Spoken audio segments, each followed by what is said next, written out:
ekonomika un skaitļi ir viens no tiem būtiskiem veidiem, kā mēs veidojam sabiedrību. Tam ir detektīva elementi. Tas ir tāds prāta detektīvs. Tu zini, cik gados es kļuvu par Latvijas bankas viceprezidentu? Jūs nolēmāt veikt operāciju, neizmantojot narkozi. Man patīk stāst par mīlestību. Bet man arī ļoti patīk dokumentāli stāsti par mūsu dzīvi, par izvēlēm, kādas mēs izdarām. Ekonomikā mums pastāv izvēles, tā nav fizika, kur gravitācija ir un viņa būs. Ekonomikā tā ir darbs ar cilvēkiem, ko mēs sarunājam viens ar otru, ar citām valstīm, kas mums ir prioritātes. Tās bija interesants domas, kas radās veidot šo darbu. Lai iet smagi un ātri. Un tas nostrādāja? Nostrādāja. Jautājums ir par cik augstu cenu. Finanšu ministrs angļu valodu neprot. Brīvība, demokrātija un cilvēktiesības.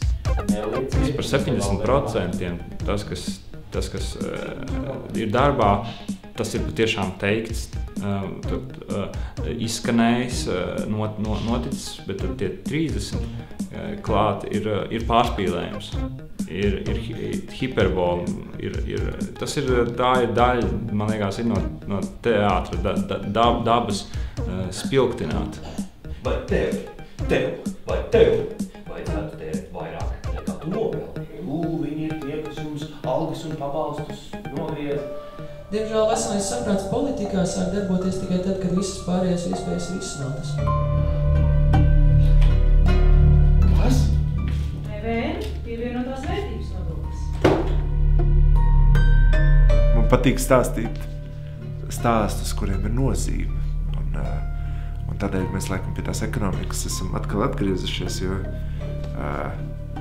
jo mēs dažreiz nesaprotam, ka 1% vai tāda procenta izmaiņa atstāja iespēju uz cilvēku dzīvi. Krīze jau bija tāds nepieciešams šoks. Tas nav arī tāds bezkaislīgs, man liekas, vai vēsts tāds atsvešināts ceļojums pa faktu un skaitļu pasauli. Kā es plānoju samazināt budžetu? Viena no kaislībām, kas ir, tā ir kaut kādā ziņā kaislība pret savu valsti. Par to, ka tev nav tā kā vienalga īsti, kurā vietā tu dzīvo, kas ap tevi notiek. Dombrovska laikā mēs piedāvājam trakāku plānu, kā starptautiskais valodas fonds, un vēl piespiedām viņus to. Ko jūs te zēni trakojat? Mēs gribam lugas par mīlestību, kas notiek Rīgā, vai Rēzeknē, vai Valmierā. Un man liekas, ka tikpat svarīgi ir arī taisīt darbus par tām politiskajām, ekonomiskajām izvēlēm, kuras ir notikušas šajā valstī. Treknie gadi jāatceras stāstu par Jāzeku. Mēs jau tagad esam pasaules čempioni attīstības tempu ziņā. Kas ir tas veiksmes stāsts, par kuru Čīli tā apsveic, par kuru mūs tā apsveic? Manam darba devējam ģenerālim Pinočetam, lai viņam Ieglas Smiltis arī patika veiksmes stāsti. Kas tad mūs apsveic? Latvija.